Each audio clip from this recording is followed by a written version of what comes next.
इससे पहले वाले भाग में आपने देखा था कि रे स्टार का बहुत ही खतरनाक एक्सीडेंट हो जाता है। उसे बचाने के लिए ज्ञान भाई और अज्जू भाई जंगल में जड़ी बूटियां ढूंढने निकल जाते हैं, लेकिन तभी उनका सामना जंगल के राजा लंबा लकड़ा से होता है। लंबा लकड़ा अपने जादू से ज्ञान भाई को एक सूखे पेड़ में बदल देता है। अज्जू भाई जैसे तैसे करके वहां से जड़ी बूटियां उठाकर भाग जाता है। अज्जू भाई जैसे ही हॉस्पिटल पहुंचता है वो सारी बातें उसे बताता है। जब अज्जू राय स्टार को बताता है कि ज्ञान भाई को जंगल के राजा ने जादू से पेड़ बना दिया है, तो राय स्टार हैरान रह जाता है और कहता है, जिस दोस्त ने मेरे लिए अपनी जान तक दे दी, अब मेरा फर्ज बनता है कि मैं उसे बचाऊं। फिर राय स्टार कहता है, चलो मुझे ले चलो उस जंगल में जहाँ ज्ञान भाई है। अज्जू और राय स्टार बाइक पर सवार होकर निकल पड़ते हैं, लेकिन उन्हें नहीं पता था कि उनकी बातें कोई चुपचाप सुन रहा था। राय स्टार और अज्जू भाई जंगल के अंदर हर जगह खोजते हैं, लेकिन उन्हें वहाँ कोई ऐसा पेड़ नहीं दिखता। अज्जू कहता है, माँ कसम राय भाई, रात को यहीं पर लंबा लकड़ा ने ज्ञान भाई को सफेद पेड़ बना दिया था। मैंने अपनी आंखों से देखा था। फिर दोनों एक योजना बनाते हैं। राय स्टार और अज्जू भाई एक पेड़ के पीछे छिप जाते हैं और रात होने का इंतजार करते हैं। कुछ देर बाद रात हो जाती है। अचानक जमीन हिलने लगती है, आसमान गरजने लगता है और एक सफेद पेड़ आसमान से नीचे उतरता है। फिर एक आवाज आती है, tung tung tung tung सहूर।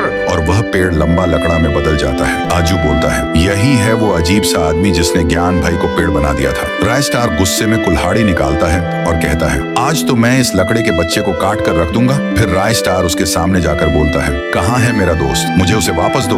लंबा लकड़ा जोर जोर से हंसने लगता है और एक मंत्र बोलता है। तभी जमीन के नीचे से एक सफेद पेड़ बाहर आता है और जैसे ही वह पेड़ अपना रूप बदलता है, वह कोई और नहीं ज्ञान भाई ही था। लेकिन इस बार वह बहुत बदला बदला लग रहा था। काले कपड़े, भूत जैसा चेहरा और हाथ में तलवार। लंबा लकड़ा ने उसे अपने वश में कर लिया था। लंबा लकड़ा कहता है, ज्ञान जाओ, अज्जू को मार दो। ज्ञान भाई सीधे तलवार से आजू पर हमला करता है और आजू वहीं बेहोश हो जाता है। अब ज्ञान भाई राय स्टार की तरफ बढ़ने लगता है। जैसे ही ज्ञान भाई हमला करने वाला होता है, तभी अचानक एक आवाज आती है, रुको।